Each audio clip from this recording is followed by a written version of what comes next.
एक बार एक छोटे से शहर में एक लालची आदमी रहता था।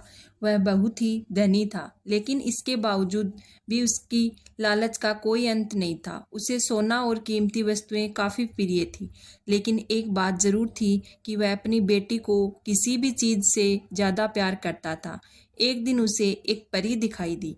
जब वो उसके पास आया तो उसने देखा कि पेड़ की कुछ शाखाओं में परी के बाल फंस गए थे।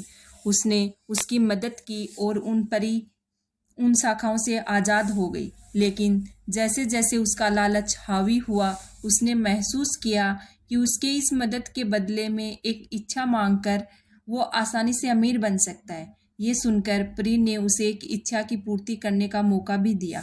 ऐसे में उस लालची आदमी ने कहा कि जो मैं छूऊं वह सब सोना हो जाए। बदले में ये इच्छा को भी उस परी ने पूरी कर दी थी।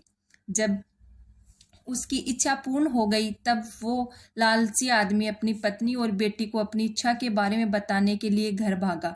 उसने हर समय पत्थरों और कंकड़ को छूते हुए उसने सोने में परिवर्तित होते देखा, जिसे वह देखकर बहुत ही खुश हुआ।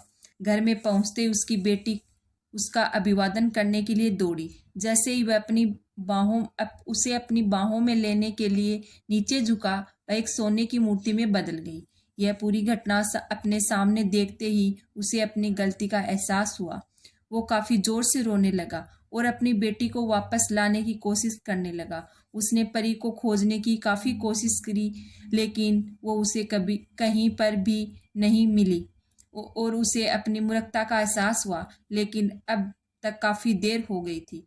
इस कहानी से हमें यह सीख मिलती है कि लालच हमेशा पतन की ओर ले जाता है। जरूरत से ज्यादा लालच करना हमें हमेशा दुख प्रदान करता है। धन्यवाद।